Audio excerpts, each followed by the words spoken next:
어떤 사람이 사업에 실패하고는 가족들을 불러 모아놓고 먼저 자녀들에게 말했다고 합니다. 우리가 모두 다 지금 함께 이 집에 살 수가 없게 됐다. 너희들은 좀 애가 집에 가서 살아야 되겠다 하고 이렇게 말했습니다. 그러니까 아이들이 눈을 둥그레 뜨면서 그럼 엄마는요? 하고 묻습니다. 괜찮다. 너 엄마는 친정으로 가면 된다 하고 말하더랍니다. 그럼 아빠는 어디로 가시게요? 나는 처갓집이 있거든 하고 말했다고 하지. 자, 뿔뿔이 흩어진 것 같았지만 다시 한 집에 다 모이고 말았습니다. 오늘 성경에 오늘 배우게 되는 마가 요한도 오늘 성경에 보면 바울과 헤어지는 갈라서는 모습이 나옵니다만은 그러나 나중에는 다시 합치는 다시 이제 하나 되는 모습을 우리는 성경에서 찾아볼 수가 있습니다. 마가라 하는 요한이라고 이렇게 기록되어 있는데 그 이름이 두 개인 것을 알 수가 있죠. 마가라는 이름과 함께 요한이라는 이름, 이 두 개의 이름이 있습니다. 요한이라는 이름은 히브리적인 이름이고 그리고 마가라는 이름은 그 헬라식의 이름입니다. 요한이라는 이름은 히브리 사람들의 그 요한에 나왔는데 영어로는 이제 그레시어스라고 해서 은혜롭다는 이런 뜻을 가지고 있는 이름입니다. 요즘도 믿는 사람들 가운데 이름을 아예 은혜라고 짓는 사람도 많습니다만은 요한의 이름이 바로 은혜라는 뜻을 가지고 있습니다. 그런가 하면 마가 이제 영어식으로는 마르코스, 옛날 필리핀 대통령이 마르코스 어떤 것도 이 마가에서 나온 건데 이 마가라는 이름은 라지 해머, 큰 망치라는 뜻을 가지고 있어서 요한이라는 이름과는 전혀 의미상으로는 전혀 상이한 아주 동떨어진 이런 의미를 가진 두 개의 이름이 마가 요한에게 주어져 있습니다. 근데 마가 요한의 집은 상당히 부잣집이었습니다. 예수님의 최후의 만찬, 성만찬을 이 집에서 행한 것으로 알려져 있고 또 초대교회 120문도가 모여서 기도한 곳도 이 집이고 그리고 또 초대교회는 이 집에서부터 이제 중심에 대해서 모인 것으로 이렇게 알려져 있습니다. 지난번 성지순례 다녀오신 분들은 마가 요한의 집이라고 하는 그 집을 가보셨습니다만은 물론 그 집이 진짜 이제 옛날 마가 요한의 집인지는 역사적인 사실성에 대한 의문도 제기합니다만은 그런 어쨌든 옛날 그 마가 요한의 집은 상당히 그 큰 집을 가지고 있었고 성경 다락방이라고 하지만 다락방이라기보다는 2층 집이라고 하는 것이 더 적절한 표현입니다. 2층에 120명 정도 들어갈 만큼 상당히 큰 집을 가지고 있었던 것을 보면 이 집은 꽤 부자였었던 것을 알 수 있습니다. 아버지는 일찍 돌아가셨는지 전혀 기록이 나타나 있지 않고 그 어머니가 일찍 예수님을 알고 믿고 따르면서 예수님을 섬겼던 여인으로서 어머니로 인해서 이 마가 요한은 예수님을 이제 믿게 되는 소위 말하면 모태신앙이라고 할 수 있는 이런 믿음의 사람입니다. 그런데 성경에 보면 마가복음 14장 51절 52절에 보면 재미있는 표현이 나옵니다. 예수님께서 겟세마네 동산에 올라가셨을 때 그때 이제 예수님을 잡으러 오지요. 아마도 이제 요한이 마가가 그 소문을 듣고 그는 혼이불을 가지고 이제 몸을 감고 거기까지 급히 정신없이 이제 달려갔던 모양입니다. 그런데 정말 예수님이 잡혀가니까 이제 그 예수님을 잡으러 왔던 사람이 이제 마가 요한도 이제 붙잡게 되죠. 그러니까 성경에 보면 뭐라고 기록되어 있는가 하면 한 청년이 벗은 몸에 배 혼이불을 두르고 예수를 따라가다가 무리에게 잡힘에 배 혼이불을 버리고 벗은 몸으로 도망가니라. 벗은 몸, 소위 스트리킹을 효시는 바로 이 마가 요한이 한 거다니까. 아니 벌거벗은 몸으로 혼이불로 몸을 감싸고 있다가 혼이불을 잡으니까 이제 나살려라고 입을 그냥 내 동네에 치고 벗은 몸으로 도망갔다 하고 이렇게 기록하고 있는데, 물론 이 성경에는 이게 누구라고 안 나옵니다. 한 청년이라고 나오는데 성사학자들은 이 사람이 바로 마가 요한 본인 이야기가 아니냐 하고 이렇게 보고 있습니다. 자기 얘기니까 좀 부끄럽고 창피하니까 이름은 기록하지 않고 이제 그때 있었던 사건을 이렇게 기록한 것으로 이렇게 보고 있습니다. 그런데 이 마가 요한은 또 바나바의 생질이라고 골로새서에 보면 4장 10절에 바나바의 조카로 이렇게 또 소개되고 있습니다. 바나바는 또 초대교회의 중요한 인물이죠. 그가 자기의 밭을 팔아서 하나님의 교회에 바쳤을 때 온 교회가 그를 칭송했던 인물로, 그는 성격이 온유하고 그리고 덕이 있는 이런 사람으로 초대교회에 귀하게 헌신했던 귀한 일꾼입니다. 보면 이 마가 요한은 집안이 참 좋은 집안이었다는 것을 알 수가 있죠. 그의 삼촌 가운데도 초대교회에 이렇게 핵심적인 중요한 인물이 있었고 그의 조카로서 이런 어떤 가정적인 집안의 배경을 가지고 자란 청년이었습니다. 근데 이제 마가 요한이 자기 삼촌 이제 바나바가 안디옥에 가서 그곳에서 사도 바울을 데려다가 그곳에 교회를 시작했다는 소리를 듣고는 그는 이 안디옥까지 찾아갑니다. 그래서 그곳에서 안디옥에서 같이 일하다가 바울과 바나바와 바울이 저 멀리 이제 저 전도 여행을 떠나게 되죠. 이제 13장 1절부터 나타난 기록인데, 그때서 이제 제1차 전도 여행이 이렇게 해서 이제 출발합니다. 교회가 그들에게 안수하고 그들의 기름 부어서 그들을 이제 최초로 선교사로 파송하는 장면이 이제 오늘 읽은 말씀 앞부분에 제 13장에 이 사건이 나타납니다. 그래서 이제 그렇게 같이 전도여행을 다니다가 구브로, 지금 말로는 키프로스라고 하는 그 섬, 그곳에서 이제 사역을 하죠. 살라미와 바보 이런 그 도시에서 사역할 때 놀라운 기적이 나타나고, 그곳에 있는 총독이 예수님을 믿고 거기서 놀라운 이제 역사 나타났는데, 근데 거기서 나와서 이제 육지로 와가지고는 버가라는 곳, 그곳에 이르러 가지고는 이제 비시디아 안디옥 지방으로 가려고 하는데, 웬일인지 마가 요한이 이 전도단에서, 이 선교단에서 이탈해 가지고 그만 예루살렘에 돌아와 버립니다. 한참 나름대로 큰 꿈을 품고 나름대로 어떤 의욕을 가지고 바나바와 바울의 그 전도 여행에 같이 이제 참여해서 거기서 놀라운 기적도 받고 거기서 엄청난 이제 복음의 역사 일어나는 것도 봤는데, 왠지 도중에 버가라는 곳에서 이제 그가 전도단 이탈해 가지고 이제 예루살렘으로 돌아와 버리는 것입니다. 그런데 이제 예루살렘에 돌아왔는데 저들이 제1차 선교 여행을 마친 다음에 그 다음에 이제 예루살렘 교회에 와서 보고를 합니다. 우리가 전도 여행할 때 이런 놀라운 일들이 있었습니다 하고 이렇게 모든 그동안의 선교 보고를 하니까, 이때 마가 요한의 마음속에 그때 내가 끝까지 따랐을 걸, 끝까지 함께 했을 거라는 이런 후회와 함께 이제 저들이 2차 전도여행을 나가려고 하니까 마가 요한 나도 또 가겠다고 이렇게 따라 나서는 겁니다. 그러자 이 과격한 단호한 사도 바울은 안 된다. 이 젊은 놈이 지난번 나이 든 사람들도 이제 그까지 선교해 갔는데 이제 마음이 그때로 약해가지고 네가 또 가가지고 또 얼마나 사람들 실망시키고 오히려 네가 집 만들 것 같아. 오지 마라. 너 같은 놈 안 된다 하고 딱 잘라서 그를 못 가게 같이 이제 참여하지 못하도록 거절합니다. 그런데 그 삼촌이고 그리고 마음이 온유했던 이 바나바는 뭘 그러느냐, 젊은 사람 한번 실수할 수도 있지, 데려가자.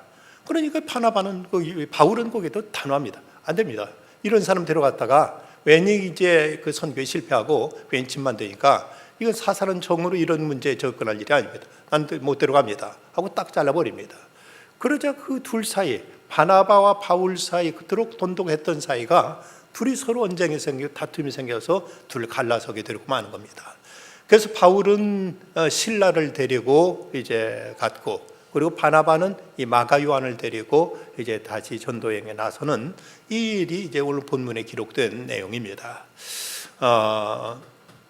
왜 저들이 이렇게 갈라섰을까? 왜 이제 마가 요한이 처음 전도여행에서 이탈한 이유가 뭘까?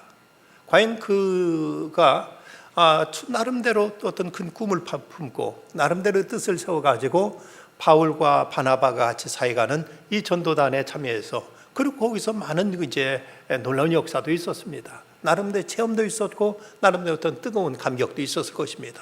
근데 버가라는 곳에, 이 해안 도시 이곳에 와서 그가 전도단에서 이탈해 가지고 예루살렘에 돌아와 본 것에 대해서 학자들 사이 이런저런 여러 가지 많은 이제 이야기를 하고 있습니다.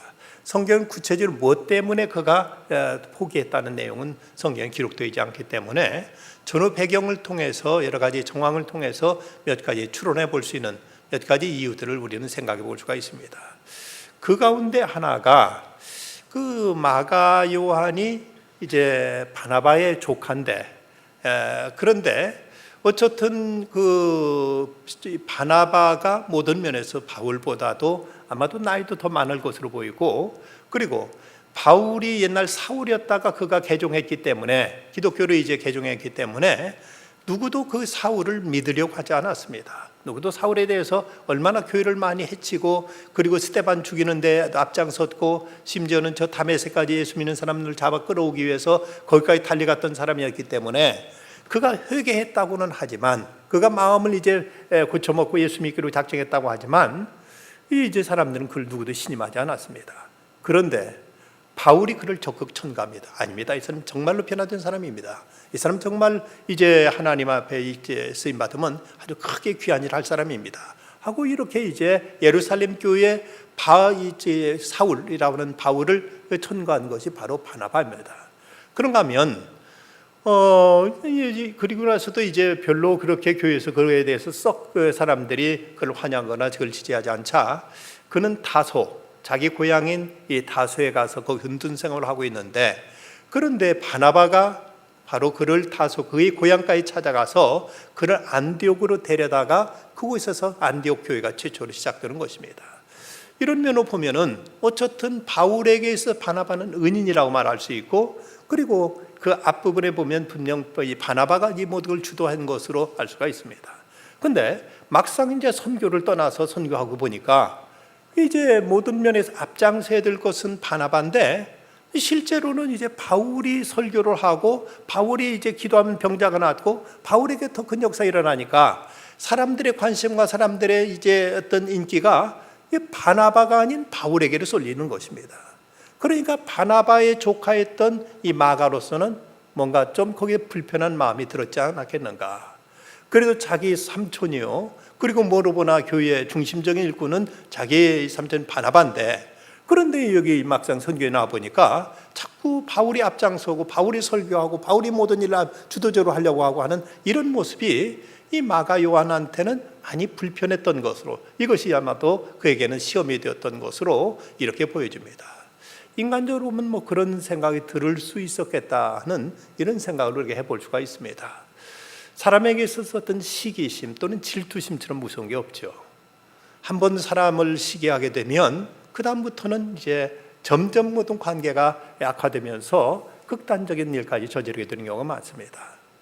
어떤 수도사가 그 사막에, 깊은 사막에 들어가서 오직 하나님과만 깊이 교제하면서 열심히 이제 수도 생활하고 있는데, 마귀가 와서 그를 자꾸 유혹합니다. 어떤 때는 성적으로 유혹도 하고, 어떤 때는 물질로 유혹하고, 어떤 때는 이런저런 이제 죄악으로 자꾸 유혹하지만 그래도 끄떡하지 않고 그는 오직 하나님만 바라보고 수도 생활에 정진합니다.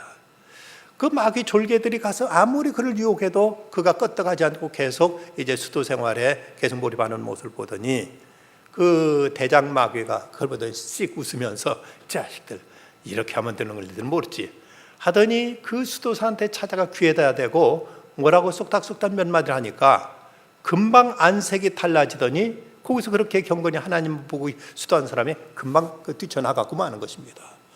다른 그 마귀 졸개들이 깜짝, 아이 그 두목님 어떻게 했길래 저렇게 저 사람 저렇게 경건하게 하나님만 바라보던 사람이 저기 화를 내고 나갑니까? 물었더니 이 마귀 대장이 하는 소리가, 다시 무슨 말을 했느냐는 그 질문에 대해서, 네 동생이 너는 지금 뭐 하고 있냐? 네 동생은 지금 알렉산드리 대주교가 되고 있는데 하고 했더니, 그 말 듣고는 그대로 이제 어떤 자기 동생에 대한 시기심을 가지고 그대로 뛰쳐가 버리고 말았다는 거죠.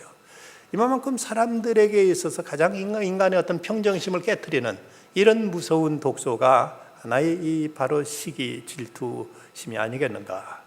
어찌 보면 이 마가 요한은 여러분 성경을 보시면은 아실 수 있습니다만은 13장 사도행전 13장 2절을 보시면은 주를 섬겨 금식할 때 성령이 이르시되 내가 불러 시키는 일을 위하여 그대 뭐라고 했습니까? 그대 뭐라고 했죠? 누구와 누구를 따로 세우라? 바나바와 사울을 따로 세우라. 여기 사울은 바울을 말하죠.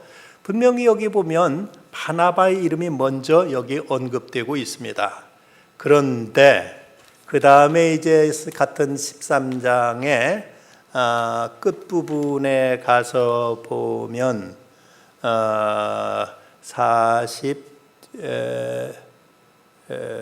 50절은 뭐라고 되어 있습니까? 이에 유대인과 경건한 귀부인들과 거시는 육자들이 선동하여 누구와 누구라고 했습니까? 바울과 바나바라고 되어 있고 43절에도 보면 바울과 바나바, 이때부터 이미 순서가 바뀝니다.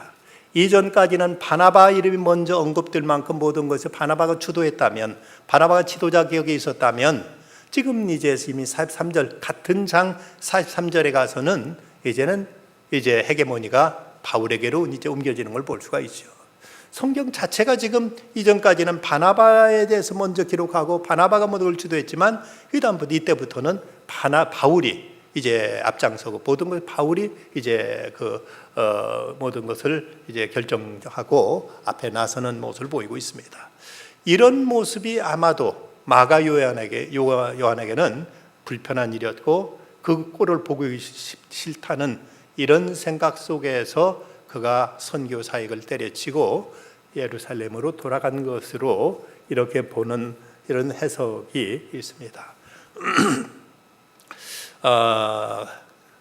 그런가 하면 또 하나 다른 견해는 이 버가라는 곳, 터키 성지 순례를 하게 되면 바울의 사역, 바울의 이제 그 사역의 그 코스를 따른 터키 순례를 하다 보면 이 버가에 들리는데, 버가에서 보면 그 저 멀리 보이는 다우르산이라는 산이 있습니다.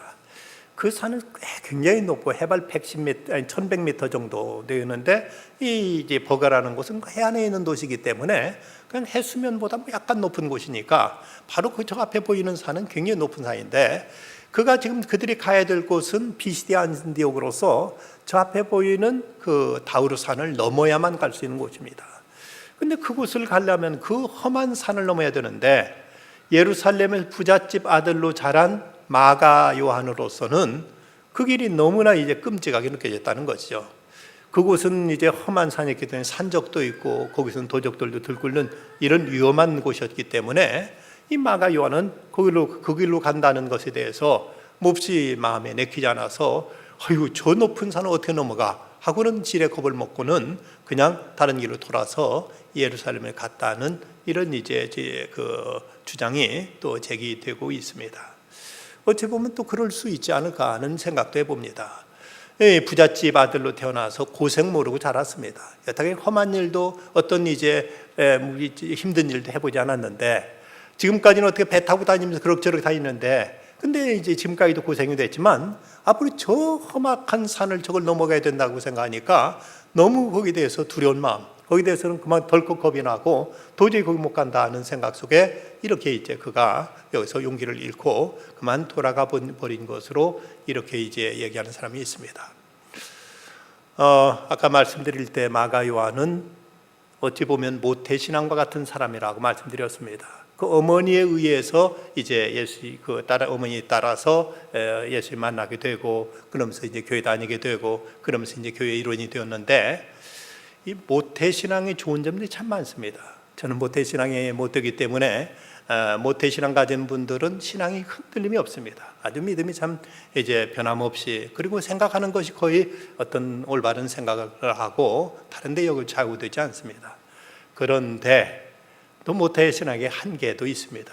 모태 신앙을 가진 사람들은 어떤 뜨거운 열정 같은 것이 별로 없고 자기 체험, 자기 어떤 결단 없이 부모가 가자고 하니까 따라서 줄레줄레 따라다니다 보니까 믿는 건지 안 믿는 건지 도무지 거기에 대해 맹맹한 경우들이 많습니다. 그래서 뭐 또 하라고 하면 전도하라면 못하면 못해. 그래서 모태 신앙은 그래서 못해. 이것도 못해, 저것도 못해서 그럼 모태 신앙이다 하고 이렇게 이제 말하는 경우도 있습니다만은 이게 이제 자기가 나름대로 결단하고 자기가 뭔가 부딪혀서 믿게 됐으면은 자기 확신 가지고 자기 체험을 가지고 어떤 어려움을 난관 속에서도 그대로 부딪히고 이것을 이제 뛰어넘는데, 근데 이제 부모 손에 이끌려서 나왔던 이런 신앙이다 보니까 자칫 이런 어떤 어려움과 위기 앞에서 쉽게 포기하고 쉽게 거기에 대해서는 용기를 내지 못하는 이런 모습이 이제 마가에 있었던 것이 아닌가 하는 이런 견해를 또 이제 주장하고 있습니다. 또 하나의 주장은 마가 요한은 어떤 이방 선교된 소명을 받지 못했기 때문이 아니냐. 바울이라든지 또는 이제 바나바 같은 경우는 나름대로 이제 그 유대인뿐만 아니라 예수님께 말씀하신 것처럼 예루살렘과 온 유대와 사마리아 땅 끝까지 이르러 증인 되라는 이 말씀대로 이방 선교는 어떤 비전이 있었고 거기에 대한 뜨거운 소명이 있었는데, 마가 요한은 이런 그 이방 선교에 대한 어떤 비전, 거기에 대한 확신, 거기에 대한 어떤 당위성, 거기에 대한 어떤 이 뜨거운 열망, 이런 것이 없었기 때문에 이렇게 어려운 데 찾아다니면서 전도하는 것에 대해서 영 그에게 맞지 않아서 꼭 그래야만 되느냐. 지금 예루살렘에도 안 믿는 사람들 많고 이스라엘 땅 얼마나 거기 전도할 사람이 많은데 굳이 이렇게 이방까지 와서 해야 되는가 하는 것에 대해서 회의를 느끼고 돌아섰다고 이렇게 이제 보는 시각도 있고, 또 어떤 사람은 그가 말라리아에 걸려가지고 큰 고생을 하고 나서 그러고 나서는 그만 이제 의욕을 잃고 돌아왔다는 이런 이제 그 해석으로 이렇게 주장하는 사람들도 있습니다. 그럼 어쨌든 마가 요한은 참으로 부끄러운 이런 중도 포기라는 이런 이제 그 실패를 그는 하게 됩니다. 결코 이것은 무슨 말로도 정당하거나 잘했다고 칭찬할 수 있는 일은 아닙니다. 저도 하나님에 나섰고 그가 선교하겠다고 그가 발걸음 뛰었다면은 설사 어려움이 있어도 어떤 난관과 어떤 고비와 역경이 있어도 끝까지 이제 그 일을 이제 추진하고 나서야 됐는데, 그런데 중간에 무슨 일이 있었는지는 모르지만 그는 중도에 포기하고 돌아왔고, 이 일로 인해서 바울과 바나바 사이에 서로 싸우게 돼서 초대교회 최초의 분열 사건이 바로 이 일로 인해서 이제 형제간에 갈라서는 이런 일이 나타나게 되는 어떤 요인을 제공한 인물이 바로 마가 요한입니다. 그러나 하나님은 이런 마가 요한을 결코 포기하지 않으셨습니다. 마가 요한에 대해서 사도 바울도 나중에 골로새서에 보낸 편지 가운데 보면 그가 이러거든 영접하라. 바울이 이제 마가를 영접하라고 이렇게 골로새 교회에 당부하고 있고, 디모데후서 4장 11절은 아주 이제 그의 적극적인 그 어떤 그에 대한 관심과 사랑의 표현이 나오죠. 디모데에게 편지 보내면서 내가 올 때 마가를 데리고 오라. 그가 나의 일에 유익하니라. 마가를 데리고 와라. 그가 나의 일에 유익하다고 바울이 말합니다. 바울이 이제는 어쩌면 이제 지금 그 죽음의 그림자가 어른거리는 이런 상황이 아니었겠는가. 그가 이제 곧 하나님이 부르실 것이라는 이런 생각 속에서 이전에 자기가 섭섭하게 했던, 자기가 좀 너무 냉정하게 했던 이 마가 요한, 그를 데리다가 그에게 이제 위로해주고, 내가 그때 좀 너무 심하게 했다. 너 혹시라도 그 일 때문에 마음에 상처받진 않았냐? 다 풀어라. 내가 너 위해서 한 얘기지. 그것이 꼭 네가 미워서 한 건 아니다. 뭐 이런 좋은 뜻으로 그를 이제 불러다가 그로 다시 용기를 주고 그를 세워주기 위해서 그에게 이제 디모데에게 내가 올 때 마가를 데리고 오라. 그가 나의 일에 유익하니라고 이렇게 말하고 있습니다. 그런가 하면 이 마가 요한은 사도 베드로의 통역관이 돼서 바울이 외국으로 나갈 때, 이방적으로 나갈 때 그와 함께 그를 수행하면서 이제 베드로를 위해서 수종드는 베드로에게 아주 귀한 조력자로 일한 것으로 이렇게 알려져서, 그래서 베드로전서 5장 13절에 보면 베드로는 이 마가를 가리켜서 내 아들 마가라고 이렇게 표현하고 있습니다. 바울이 디모데를 가리켜서 내 아들 디모데라고 말한 것처럼 베드로는 이 마가에 대해서 깊은 애정을 가지고 내 아들 마가라고 이렇게 표현하고 있는 걸 보면 얼마나 바울의 사역에 그가 적극적으로 협력했고 그를 위해서 충성을 다했는가를 우리가 이렇게 알 수 있는 대목입니다. 늘 마가는 베드로와 같이 다니면서 많은 날들 같이 보냈고 같이 베드로를 통해 수많은 이야기들을 들었기 때문에 그래서 마가는 최초의 복음서 마가복음을 기록할 수가 있었습니다. 그 마가복음에 보면 예수님이 12제자들이 12명이나 되는데 그 가운데 베드로 이름이 제일 많이 나오고 베드로 복음이라는 별명이 붙을 만큼 이 마가복음은 베드로를 이제 적극 내세우고 베드로가 행한 언행과 여러 가지 그 행적에 대한 많은 내용이 이렇게 쓰이는 것도 이 마가가 베드로와 늘 가까이 다니면서 베드로를 통해서 말씀을 들었기 때문에 그래서 그가 마가복음을 기록할 수 있었고 그리고 그래서 베드로 중심으로 복음서를 기록한 것이 아니냐고 이렇게 보고 있습니다. 그러면 이 마가 요한을 통해서 우리가 배울 수 있는 교훈이 있다면 뭘까? 우리 주변에는 누구나 문제아가 될 수 있습니다. 꼭 환경이 나쁘고 어떤 여건이 나빠서만 문제아가 되는 것은 아닙니다. 마가 요한은 좋은 집안에서 태어났습니다. 그리고 그 주변에는 또 교회에 이제 바나바 같은 이런 훌륭한 일꾼도 있고 그리고 어려서부터 믿음 안에서 잘 자랐습니다. 그런데도 그는 이제 그 전도단에서 이탈하게 되고 이 일로 인해서 바울과 바나바를 갈라서게 만드는 이런 문제를 일으킨 이런 이제 주인공이 되고 말았던 것입니다. 지극히 정상적이고 좋은 환경 속에서도 그리고 좋은 믿음의 부모 밑에서도 자녀들은 때로 문제아의 증상을 드러낼 수 있다는 것입니다.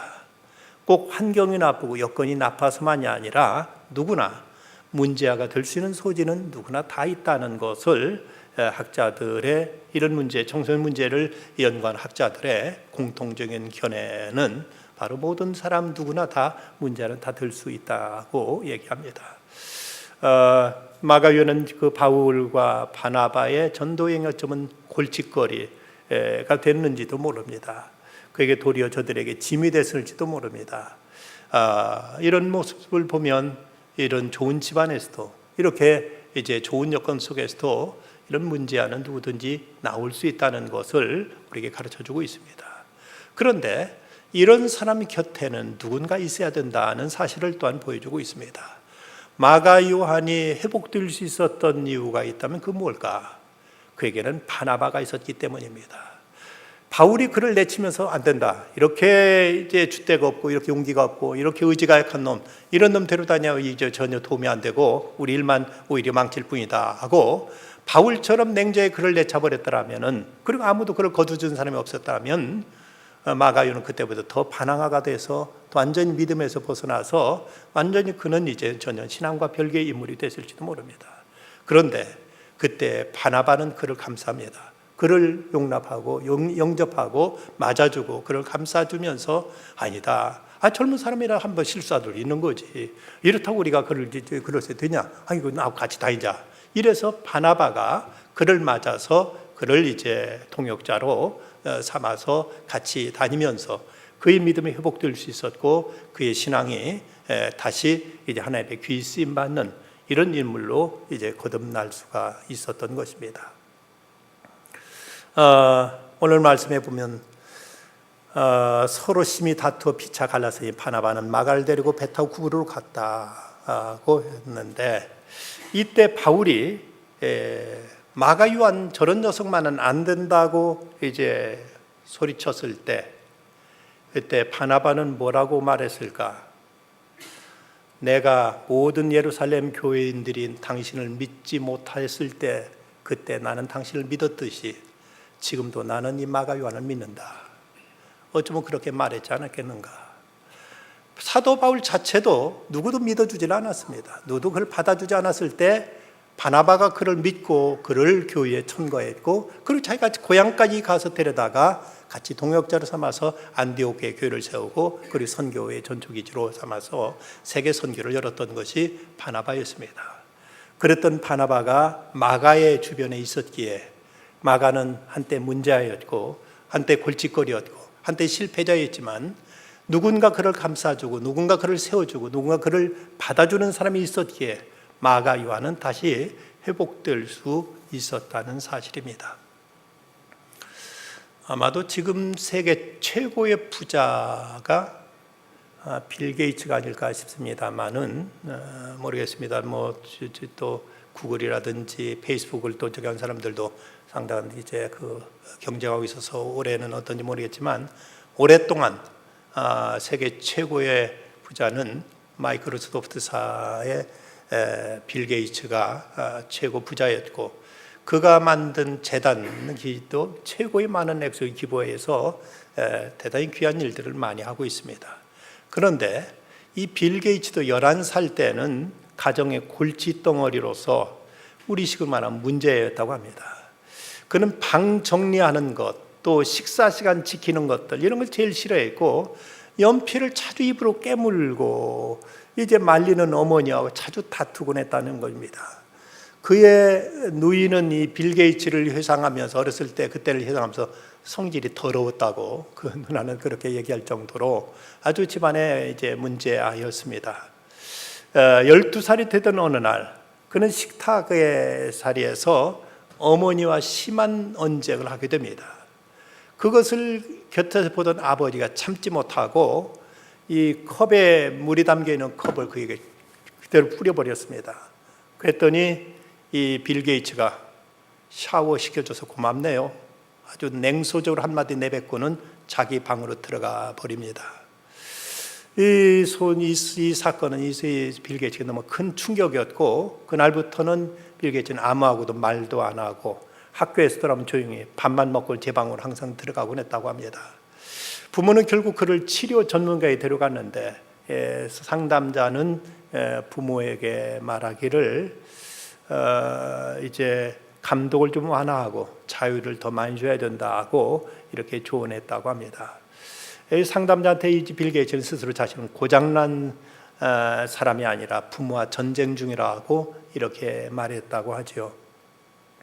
그런데 그는 사립학교를 이전해 가지고 자신만의 시간을 갖게 되었고, 학교 공부보다는 백과사전을 더 탐독하고 컴퓨터에 빠져 있으면서 유별난 학습 행태를 보였습니다.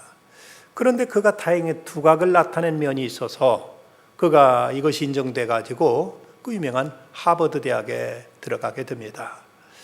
그런데 그 세계적인 엄청난 일은 하버드 대학에 들어가 놓고도 얼마 다니다가 그는 학교를 그만둡니다.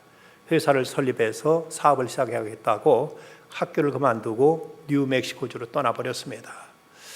근데 빌 게이츠의 아버지는 이 빌 게이츠한테 자기가 컵을 이제 그에게 부어버렸던 것을 크게 후회하고, 그 다음부터는 아들의 조용한 후원자로 변신해서 늘 이런 말을 되풀이하곤 했다고 합니다.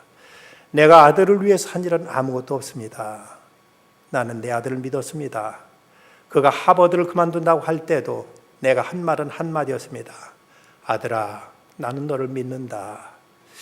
이 빌 게이츠는 이런 아버지를 믿고 따랐고, 그가 세계 최대의 자선재단을 출범시켰을 때 그 재단의 모든 관리를 아버지한테 맡기게 됩니다. 월스트리트 저널지의 빌 게이츠의 아버지는 우리 시대 최대 자선재단을 출범하는데 결정 역할을 한 아버지로 후세에 알려질 것이라고 그에 대한 경의를 표하고 있는데, 결국 아버지 믿음이 아들에게 힘이 되었고, 아들로 하여금 이런 이제 큰 꿈을 가지고 도전할 수 있는 용기를 갖게 했던 것입니다. 아버지는 아들이 하버드 대학을 그만둔다고 할 때도 아들아, 나는 널 믿는다고 그를 성원했고, 그를 믿어줬던 그 믿음이 빌 게이츠로 하여금 마이크로소프트사를 만들어서 세계적인 제대 교회를 만들게 되었습니다. 이런 그 마가 요한도 그가 분명 실패한 사람이었지만 그러나 하나님은 그를 불러서 다시 쓰십니다. 마가는 후에 로마에서 다시 바울을 만나게 되죠. 더 이상 그는 철부지가 아니었습니다. 바울의 귀한 조력자였고 전설에 의하면 그는 이제 알렉산드리아에 아프리카의 알렉산드리아까지 가서 거기서 교회를 세웠다고 전해지고 있습니다.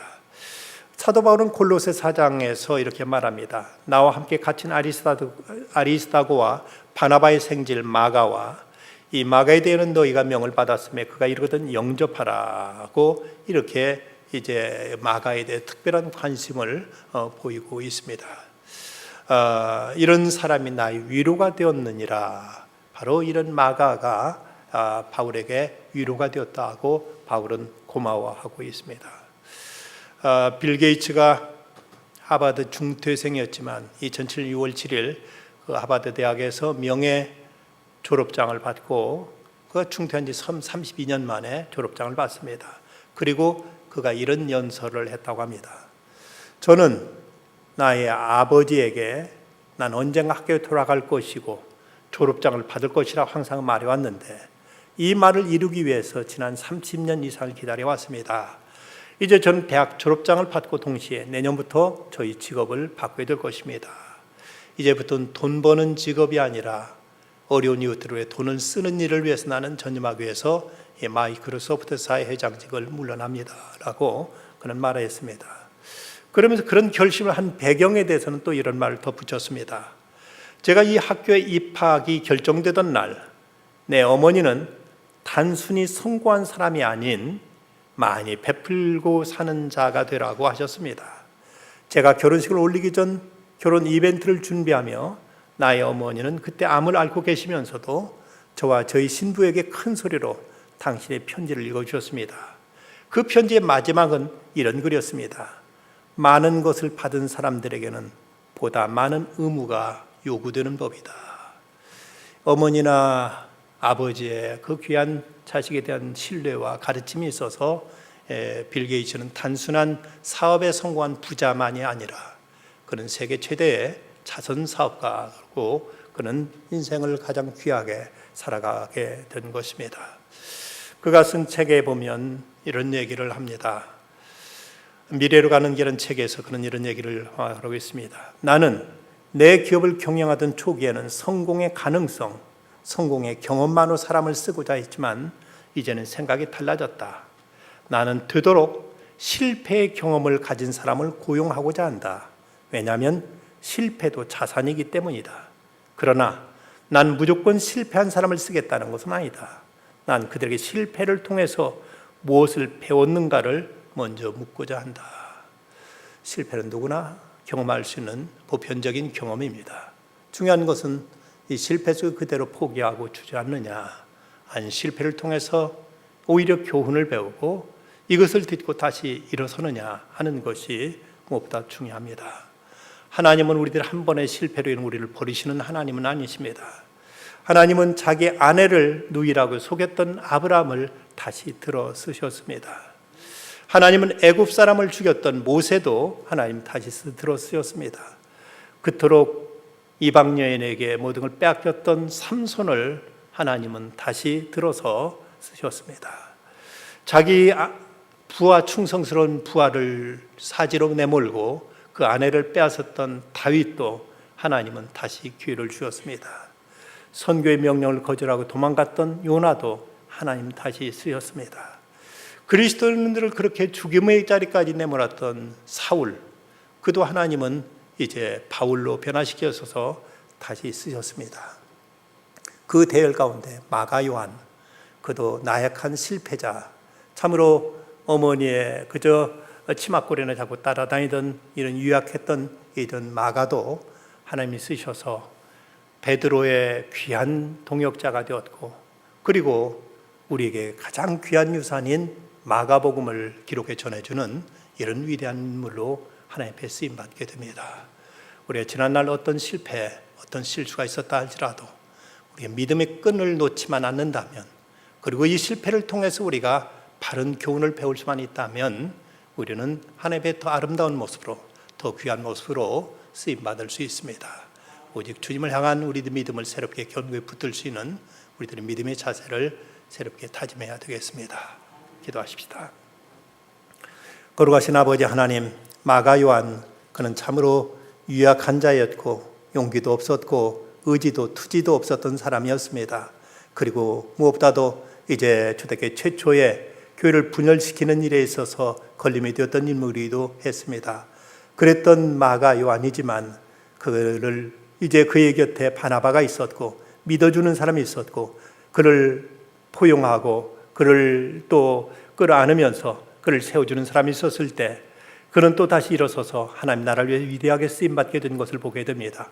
저희들도 이렇게 저렇게 실패할 때도 있지만 그러나 하나님은 저희들의 한 번의 실패로 인하여 저희들에게 결코 앙심을 품지 아니하시고 늘 긍휼한 눈빛으로 저희를 바라보시면서 다시 손 내미시는 주님의 손길을 붙잡게 하셔서 오직 주님의 자비하심, 주님의 은총 가운데서 다시 힘있게 일어설 수 있는 저희들 다 되게 해 주시옵소서. 티베트 단기 선교팀의 어제 무사히 도착했고 또 이제 각지 사역지로 흩어지고 있습니다. 각기 마켓 임지에서 보내실 듯 잘 이루고 건강한 몸으로 돌아올 수 있도록 끝까지 지켜주시고 맡기신 사명 감당할 수 있는 권능을 저희들에게 더욱 주께서 충만히 주께서 부어 주시옵소서. 성전 엘리베이터 공사가 이제 차근차근 진행되고 있습니다. 하나님 남은 과정도 하나님께 함께 하셔서 모든 것 차질 없이 잘 안전하게 이제 모든 시공되게 해주시되 필요한 모든 것 채워주셔서 모든 것이 하나님의 역사 속에서 아름답게 충만하게 더 효율적으로 모든 일이 다 이루어져서 성도들이 주님 앞에 나와 예배드리는 일에 더 큰 이제 주 편리한 이제 운반 도구가 되게 하여 주시옵소서. 성도들의 가정과 형편 위에 늘 평강과 은혜와 사랑으로 인도해 줄 줄 믿사오고 예수님의 이름으로 간절히 기도드리옵나이다. 아멘.